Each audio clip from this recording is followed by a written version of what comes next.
그 이스라엘을 중심에 딱 두고 위로는 아수르와 바벨론이 또 아래로는 애굽이라고 하는 거대 제국이 이 마치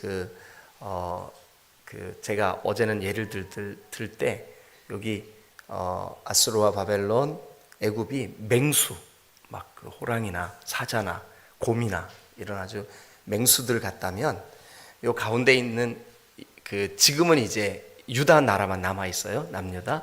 요 유다는 마치 토끼처럼 이리 치고 저리 치고 이리 쫓겨다니고 저리 쫓겨다니고 그냥 이 거대 제국들이 헛기침만 해도 막 두려움에 떠는 그런 상황 속에 딱 끼어 있었어요. 이스라엘이 유다가.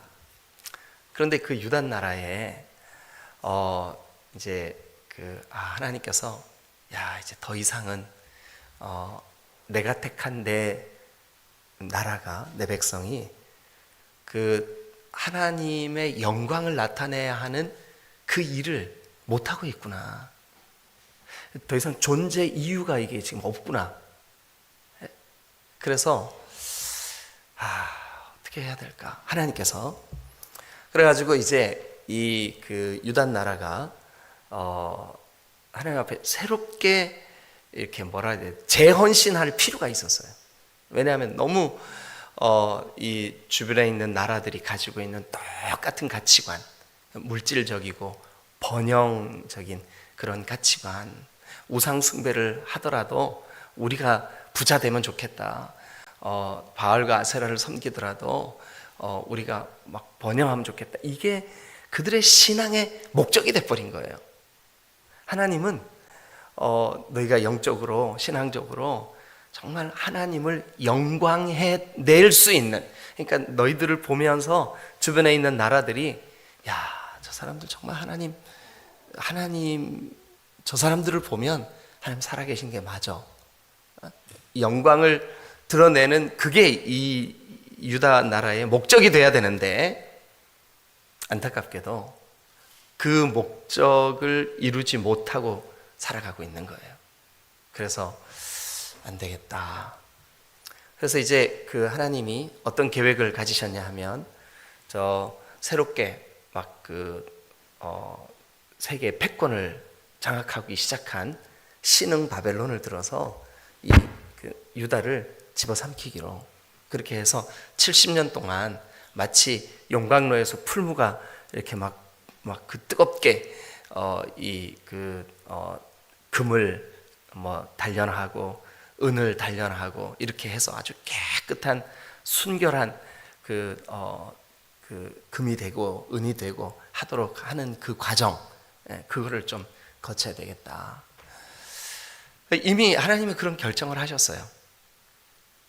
그래도 하나님의 마음속에 한 번 더 기회를 주면 어떨까?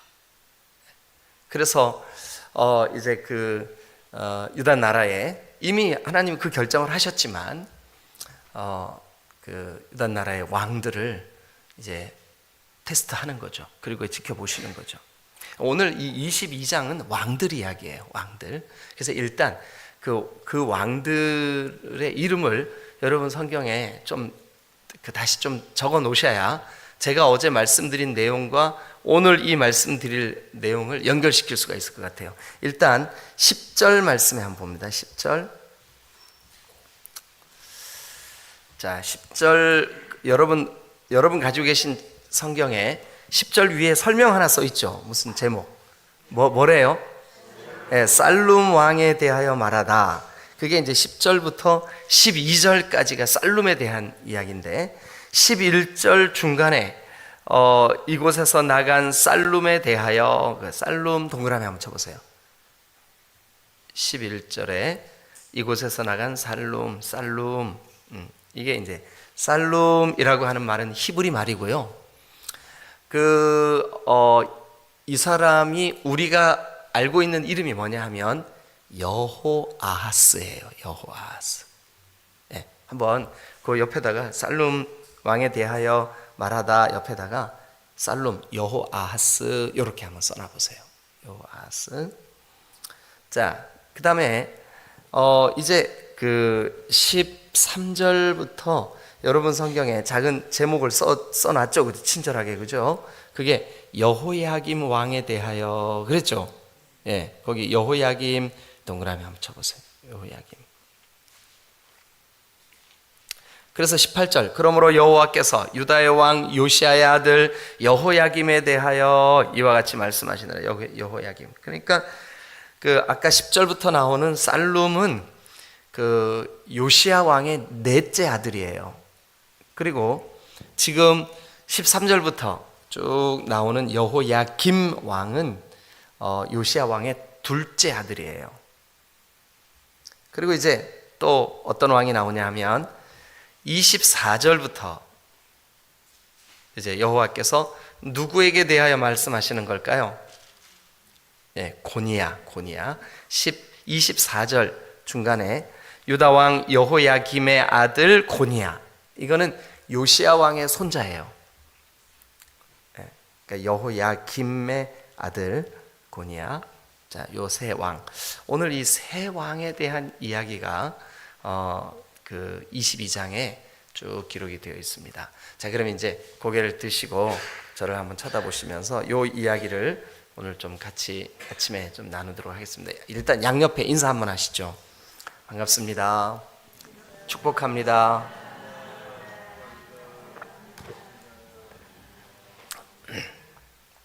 오늘 여러분들에게 정말 복된 주일 되시기를 주님의 이름으로 축원합니다. 할렐루야. 여러분 모세랑 좀 친해지셨죠? 그래서 모세가 지금 오늘 어떻게 할지 한번 보시자고요. 지난주에는 변명만 막 늘어놓고 그냥 제가 감히 먼데 어떻게 가요? 막 이제 이랬잖아요, 그죠? 예. 그리고 제가 이렇게 하나님에 대해서 잘 모르고 사람들이 너 누가 보냈냐? 그러면 제가 대답할 말이 없는데 저보고 어떻게 하라고요? 막 그러잖아요, 그죠? 근데 하나님이 내가 반드시 너와 함께 있을 거야. 그리고요, 나는 스스로 있는 자야. 이제 그렇게까지 말씀을 해주셨는데 오늘은 또 어떤 이야기가 기다리고 있을지 여러분 좀 기도도 하시고 기대도 하시고 그렇게 해주시기를 부탁을 드립니다. 자, 오늘 22장입니다. 어제 이미 좀 그 설명을 드렸기 때문에 간단하게 다시 요약합니다. 자, 이제 그 위에는 어떤 제국들이 있었다고요? 아수르나 바벨론, 바벨론, 아수르 바벨론. 그 다음에 이 밑에는요, 애굽. 근데 이제 그 유다 나라 입장에서 볼 때는 어디를 의지해야 우리가 좀 우리 나라에 도움이 되지? 우리나라도 지금 그렇잖아요. 위로는 중국과 소련, 그리고 또 아래로는 일본, 바다 건너 미국. 우리가 어디로 의지해야 되지? 어디가 우리한테 더 실제적인 도움이 되지? 이거 하잖아요, 그죠? 그래서 정당이 바뀔 때마다, 정권이 바뀔 때마다 어떻게 해요? 어떨 때는 중국과 막 화해하고 적극적으로 산업을 막 이렇게 하다가 또 그 정권이 딱 바뀌면 또 어떻게 해요? 아니야, 중국은 저 북한이 편들고 있으니까 안 되지 저쪽에. 그러니까 우리 미국하고 친해져야 돼. 근데 여러분 솔직하게 어디랑 친해지는 게 더 국가적인 이익이에요? 사람마다 의견이 달라요. 여러분들이 대답할까 봐 제가 미리 사람마다 의견이 달라요. 네. 그런데 이때도 그랬어요.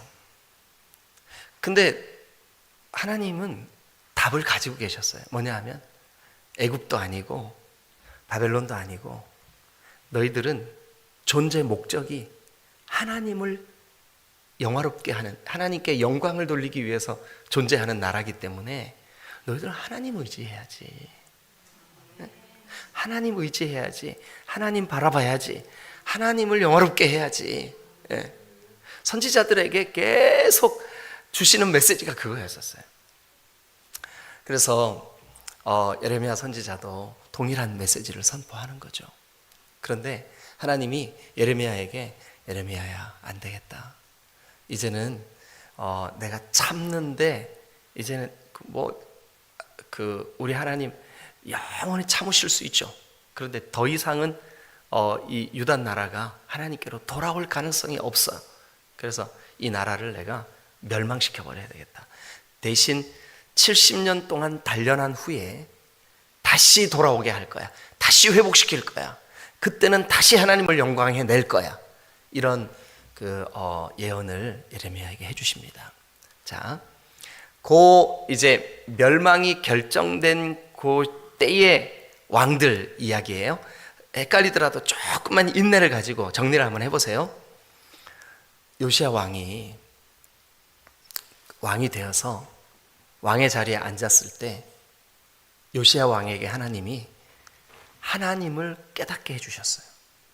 하나님을 발견하게 하셨어요. 성전을 청소하다가, 대청소를 하다가 그 성전 선반 위에 올려져 있는 율법책을 발견하게 했어요. 그리고 신하에게 나한테 좀 읽혀주시오. 그래서 이제 왕의 어전에서 그 서기관이 그 왕의 귀에 이 성경 말씀을 읽어주는데, 아마 제가 생각할 때는 신명기나 레위기나 이런 말씀을 읽었던 것 같아요. 근데 그 말씀을 읽어주는데 그 말씀의 기준에 지금 현재 우리나라를 이렇게 비춰보니까 너무 하나님으로부터 멀어진 거예요. 그래서 요시야가 이거 심각하게 우리의 신앙이 변질되어 있구나. 하나님의 영광을 나타내야 되는 우리에게 이 땅에서 현세적이고, 그리고 우리 지금 그 체감할 수 있는 그 복, 물질의 복, 번영의 복, 그거를 위해서 세상에 우리가 바알을 섬기고 있고, 저 흰놈의 골짜기에 정말 말도 안 되는 다른 이방 신의 신전을 만들어 놓고 이렇게 우리가 하고 있구나. 그래가지고 이 요시야가 대대적인 개혁을 일으켜요. 그래서 마을마다 고을마다 지어져 있는 우상들을 전부 다 때려 부시든지, 아니면 그 우상에게 절하던 그 제단을 변소로 만들어 버렸어요. 변소. 제가 이렇게 얘기하면 여러분들이 나중에 이스라엘을 한번 가보시면 유적 중에 틀림없이 우상을 숭배했던 신전터인데, 거기에 그 우상 숭배했던 강단이, 이게 제단이 변소가 되어 있는 그런 유적들이 발견이 돼요. 이제 가보시면 알아요. 그게 요시야 왕 때 개혁 운동을 했던 흔적이에요. 그랬는데 이제 요시야 왕이 안타깝게도 기도로 하나님께 여쭙지 않고 이 애굽 그 거대 밑에 있는 대제국과 위에 있는 바벨론이 서로 세력 다툼으로 전쟁을 어디에서 했었냐면, 쭉 이스라엘 땅으로 올라와가지고, 이제 바벨론은 이렇게 이쪽으로 오고 애굽은 이쪽으로 이렇게 와가지고 여기서 딱 만나는 지점이 어디냐면 갈그미스예요. 갈그미스. 그 갈그미스에서 이제 전쟁을 벌이는데 누구랑 전쟁해요? 바벨론이랑 애굽이랑. 근데 애굽이 어디를 지나가야 갈그미스까지 갈 수 있어요? 유다 땅을. 예. 그래가지고 그 유다 땅을 지나간다는 이제 얘기를 들은 이 유다의 왕 요시야가 하나님께, 주님, 제가 저 사람들 지나가게 해야 됩니까? 못 지나가게 해야 됩니까? 이 거룩한 하나님의 땅을 저 이방 족속들이 짓밟아서야 되겠습니까? 이렇게 기도해야 되는데 기도하지 않고 자기 생각으로 전쟁을 일으켰어요. 그래서 못 지나가도록. 근데 이제 애굽의 왕 느고, 바로 느고예요. 바로 느고. 이 느고가 지금 막 전쟁을 하러 가는데, 그러니까 이제 예를 들면 이런 거예요. 막 레슬링 선수가 막 이따만한 선수가 싸우러 딱 가는데 한 서너 살짜리 꼬마애가 못 가! 가지 마! 막 이러는 거예요. 그러니까 비켜 임마! 했는데 그만 요시야가 죽었어. 너무 안타깝죠. 그래도 하나님의 말씀을 깨닫고 개혁을 하려고 했던 그 요시야가 안타깝게 거기에서 죽임을 당했어요. 그래서 이제 애굽이 전쟁을 하러 올라가면서 요시야가 죽고 이제 왕의 자리가 비었으니까 백성들이 요시야의 아들 중에 누구를 왕으로 추대를 해야 될까 했는데, 넷째 아들이 제일 똑똑하고 그리고 현명했어요. 그 넷째 아들의 이름이 살룸이에요. 살룸. 그 넷째 아들의 이름이 우리가 그동안 알고 있었던 여호아하스예요. 여호아하스. 이제 이해가 되셨죠? 예, 여호아하스. 그럼 여호아하스가 어떻게 해야 맞아요? 야, 우리 아버지가 진짜 말씀을 깨달았구나. 우리 아버지가 진짜 신앙의 본질을 깨달았구나. 하나님을 영화롭게 영광을 돌리는 그 삶이 얼마나 왕의 본분이 백성들을 그렇게 이끌고 백성들을 하나님을 발견하게 만들고 하나님을 섬기게 만들어야 되는 게 왕의 도리구나. 이거를 알았어야 되는데 여호아하스는 왕위에 오르자마자 안타깝게도 그의 마음이 내가 이제 왕이다. 권력 잡았구나. 이제 내가 좀 해봐야지. 여러분, 그 마음의 교만과 권력욕에 사로잡혀 있었던, 자기가 이제 넷째인데 왕이 됐으니까 얼마나 신기하겠어요. 형들을 다 제치고 왕이 됐으니까. 그리고 아마 학자들이 다 그렇게 생각해요. 뭐냐 하면 얼마나 탁월했으면 넷째가 왕위에 올랐을까. 그래서 이제 왕위에 올랐는데 한 달, 두 달, 세 달 꿈을 꾸는 것 같았겠죠. 그리고 막 자기의 그 권력을 이용해가지고 부귀영화를 누렸겠죠. 그런데 이 갈그미스 전투를 무승부로 끝나요. 그래가지고 우리 잠깐 쉬자. 그래서 애굽이 철수를 하면서 내려오다 보니까 이 살룸이 여호아하스가 왕위에 올라 있는 거예요. 그 얘기는 어제도 자세히 했죠, 그죠? 그래서 이 애굽이 너 인마 내려와. 그래서 이 사람을 포로로 끌고 갑니다. 어디까지 끌고 가냐 하면 애굽까지 끌고 갑니다. 자, 그러면 거기에 대한 이야기를 성경을 같이 한번 읽어보죠. 22장 11절 다 같이 읽어주세요. 시작. 여호와께서 유다 요시아의 아들 곧 그의 아버지 요시아를 이어 왕이 되었다가 이곳에서 나가는 삶에 대하여 이와 같이 말씀하시니라. 밑줄 그으세요. 그가 시작. 그가 이곳으로 돌아오지 못하고 잡혀간 곳에서 어디로 잡혀갔는데요? 애굽으로 잡혀간. 그 잡혀간 곳에서 어떻게 됐는데요? 그가 거기서 죽으리니 그가 다시는 조국 유다를 다 읽어주세요. 시작. 이 땅을 다시 보지 못하리라. 누구의 예언이에요? 예레미야의 예언. 예레미야가 여러분 이 메시지를 선포해야 되는데 이 타이밍이 언제냐 하면요, 애굽이 갈그미스에서 전투하고 있을 때야. 그러니까 왕 앞에서 선포해야 돼. 왕이여, 그대가 이제 몇 날이 못 돼서 애굽 사람들에게 끌려서 포로로 잡혀가게 될 텐데 당신 못 돌아오고 거기서 죽어. 여러분, 목숨을 건 설교예요. 그런데 그게 하나님의 뜻이었기 때문에 예레미야는 선포해야만 했어요. 자, 그리고 난 다음에 이제 애굽이 내려가면서 너 일로 와. 그 왕위에 올라있던 여호아하스 살룸한테는 너 우리가 끌고 갈 거야 하고는 그 쇠고랑을 채워서 끌고 가고, 이제 그 요시야 왕의 두 번째 아들인 누굴까요? 이름이 여호야김. 그 여호야김 왕을 그 애굽이 왕위에 떡하니 올려놓아요. 그런데 애굽이 왜 여호야김을 선택했냐 하면 요놈은 우리가 어떻게 하든지 우리 말 들을 것 같아. 그래서 여호야김을 세워놓으면 자기들이 원하는 대로 할 수 있을 것 같아. 그래서 애굽이 여호야김을 세운 거예요. 그런데 여호야김이 왕위에 올라가자마자 어떻게 됐나 한번 보시자고요. 어떻게 됐나? 13절. 자, 읽어주세요. 시작. 뿌리로 그 집을 세우며 부정하게 그 다락방을 지으며 자기 이웃을 고용하고 그의 품삯을 주지 않은 자에게 자, 여호야김 왕에 대해서 이렇게 말합니다. 불의로 그 집을 세웠구나. 너 부정하게 다락방을 지었구나. 이렇게 우리가 여러분 다락방 그러니까 우리 집의 제일 높은 곳 이거 생각하시죠? 그거 하면 안 됩니다.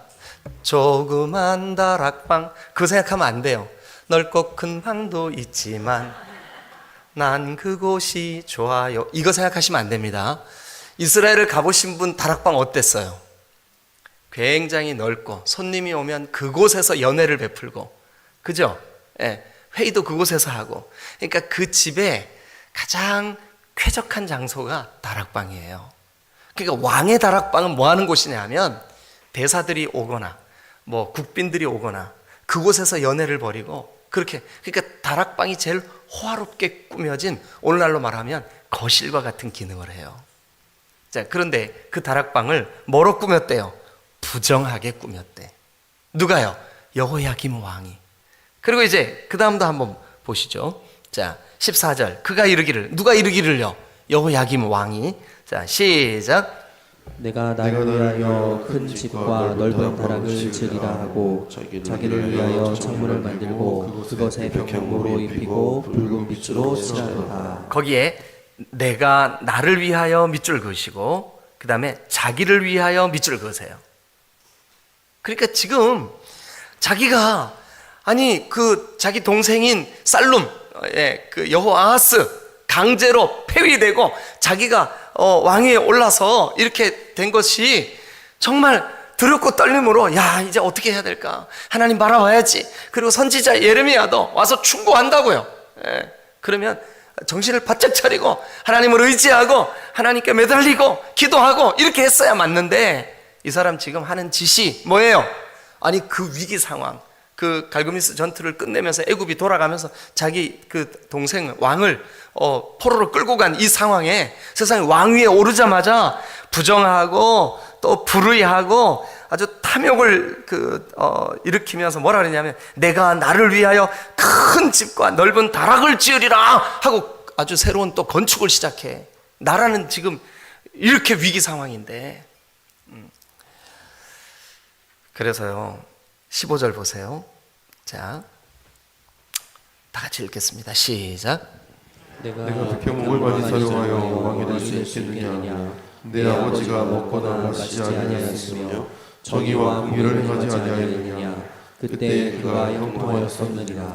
자기 아버지 요시아가 비록 묻지 않고 전쟁에 나갔다가 거기서 전사하는 슬픔은 겪었지만, 그가 왕위에 있을 때 개혁을 일으키고 말씀의 기준대로 나아가고자 했고, 야 정말 하나님이 기뻐하시는 그런 나라가 되어야지 했던 그 요시아, 그가 그런 마음을 품었을 때 네 나라가 어찌 되었었느냐? 형통하지 않았느냐? 세계 역사의 주도권을 바벨론이 쥐고 있거나 애굽이 쥐고 있는 것이 아니라 하나님의 손안에 있다는 거 너 그때 보지 않았느냐?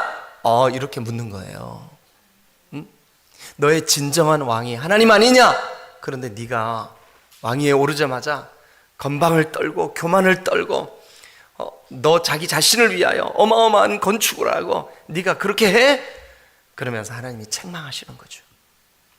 그래서 여러분 여호야김에게 네 아버지 때 네 아버지가 말씀을 따라 순종하고 말씀에 귀 기울이고 했을 때 그 나라가 형통하고 그 아버지의 그 왕위가 견고하고 하나님과의 관계가 얼마나 풍성했냐, 그걸 이제 이 여호야김 왕에게 확인시켜 주는 거예요.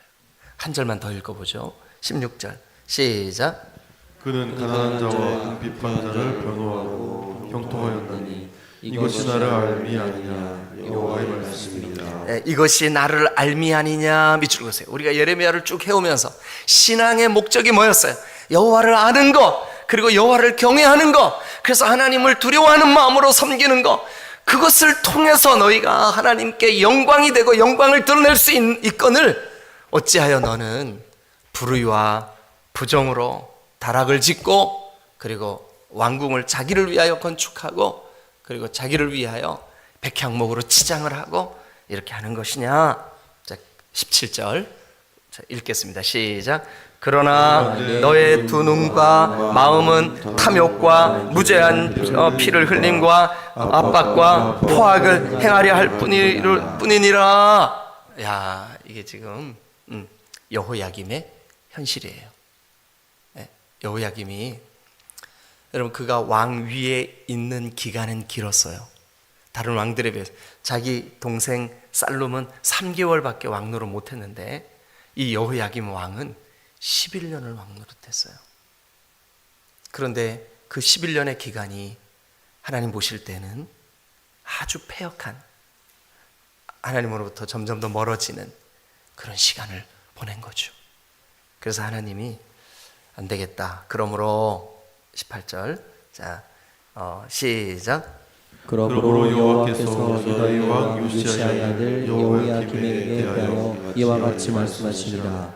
우리가 그를 위하여 슬프다 내 형제여 슬프다 내 자매여 하며 통곡하지 아니할 것이며 그를 위하여 슬프다 주여 슬프다 그 영광이 하며 통곡하지 아니할 것이라. 19절을 제가 읽을게요. 그가 끌려 예루살렘 문 밖에 던져지고 나귀같이 매장함을 당하리라. 여러분, 실제로 이 예언이 그대로 성취가 됩니다. 두 번째 갈그미스에서 바벨론과 애굽 간의 전쟁이 벌어집니다.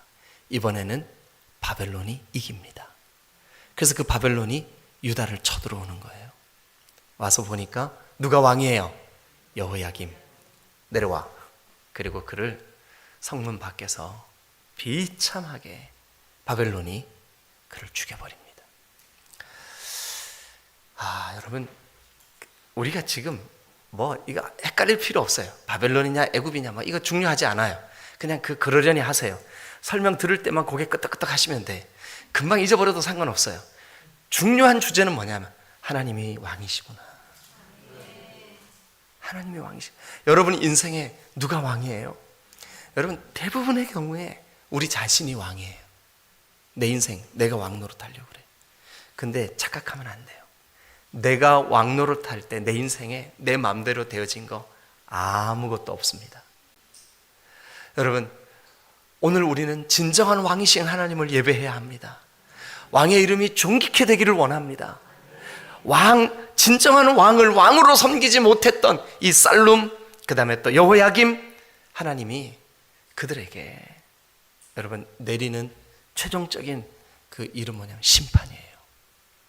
그러면 이들이 정말 그의 아버지 요시야같이 진정한 우리의 왕은 하나님이시구나, 다윗같이 진정한 왕이신 그분께 묻고 또 물어서 내가 왕 노릇하지 않고 내 뜻대로 되지 않고 아버지의 뜻이 이루어져야 이 나라가 사는 거구나, 이 교회가 사는 거구나, 우리 가정이 사는 거구나, 내 인생이 그래야 하나님을 영화롭게 할 수 있는 거구나 깨달았다면 얼마나 좋았을까요?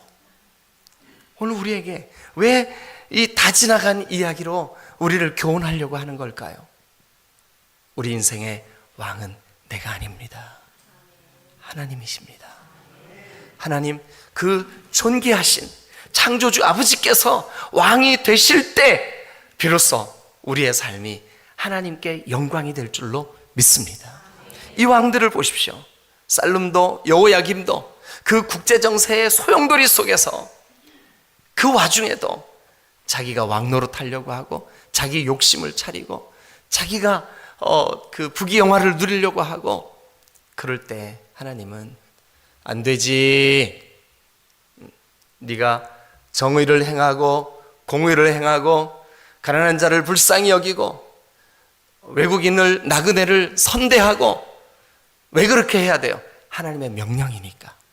하나님의 명령. 그러니까 주의 말씀에 순종하고 주님의 법도와 율례를 네가 지켜 행하는 것이 너의 삶의 목적이 되어야지. 어찌하여 번영과 물질이 너의 목적이 되느냐? 여호야김, 너 내려와. 그리고 넌 성 밖에서 죽을 거야. 여러분, 이게 우리에게 주시는 교훈입니다.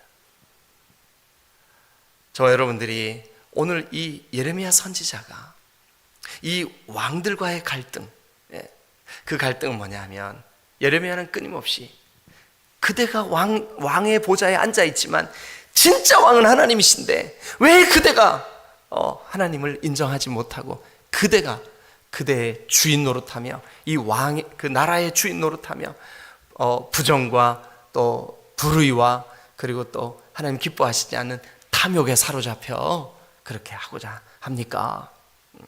그래서 여러분 그 17절을 다시 보시면 그러나 네 눈과 마음은 탐욕과 무죄한 자의 피를 흘림과 압박과 포악을 행하려 할 뿐이구나. 그렇기 때문에 여호와께서 여호야김에 대하여 이렇게 말한다. 백성들도 네 형제들도 심지어 네 가족들조차도 너의 죽음을 슬퍼하거나 애통하지 않을 거야. 그리고 너는 저 예루살렘 문 밖에 던져져서 나귀가 매장당하는 것처럼 짓밟혀 매장당하고 말 거야.